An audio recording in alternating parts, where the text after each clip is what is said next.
शिरूर लोकसभा मतदारसंघाचे राष्ट्रवादीचे शरदचंद्र पवार पक्षाचे उमेदवार डॉक्टर अमोल कोल्हेंनी अजित पवार यांच्या राष्ट्रवादीचे मंत्री छगन भुजबळ यांच्या उमेदवारी संदर्भात एक मोठा गौप्यस्फोट केलाय।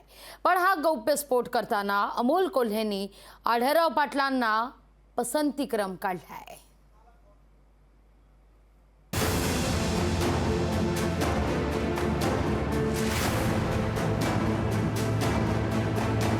शिरूर लोकसभा मतदारसंघात प्रचार रंगात आलाय।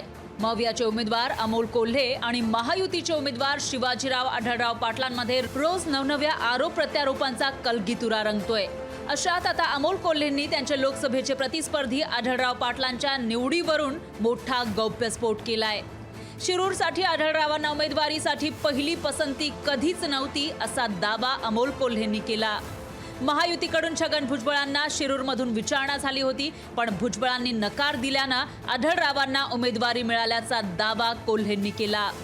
छगन भुजबळ साहेबांनी नकार दिल्यामुळे ही उमेदवारी घेण्यासाठी पुन्हा एकदा जिथे आधी उद्धव साहेबांना धोका देऊन शिंदे साहेबांच्या शिवसेनेत गेले, तिथून त्यांनाही उडी मारून शेवटी ज्यांच्यावर टीका केली आणि ज्यांना 2019 मध्ये हिम्मत असेल तर समोर लढून दाखवा असं आव्हान संसदेच्या प्रांगणात उभं राहून देत होते, त्यांच्याच वळसणीला जाऊन आज उमेदवारी घ्यावी लागली। छगन भुजबळांनी शिरूर लोकसभेच्या उमेदवारीबाबत हकीकत सांगत एक प्रकारे अमोल कोल्हेंच्या दाव्याला दुजोरा दिलाय। मुख्यमंत्री शिंदेंनी आपल्याला फोन करून शिरूरसाठी विचारणा केल्याची कबुली भुजबळांनी दिली। नाशिक मिळत असेल तर नाशिक सोडून दुसरीकडे मला पाहिजेच म्हणून कुठेही जाऊन उभा राहील हे माझं म्हणणं नाही आणि माझी वृत्ती नाही। अमोल कोल्हेंच्या टीकेवर शिवाजीराव आढळराव पाटलांनी प्रत्युत्तर दिलंय।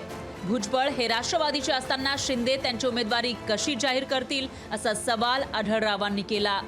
अमोल कोल्हे यांना तो सवय लागली संजय राऊतांसारखी सकाळी उठून काही वादग्रस्त विधान करायचं आणि चर्चेत राहायचं।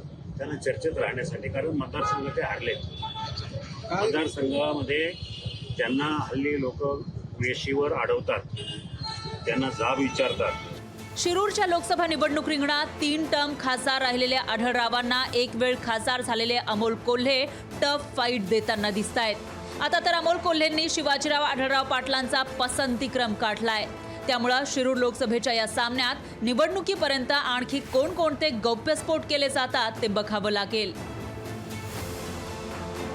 नाशिकहून महेश महालेसह साईदीप ढोबळे, लोकशाही मराठी, शिरूर। लोकशाही मराठी ऐका, पहा, जागरूक रहा।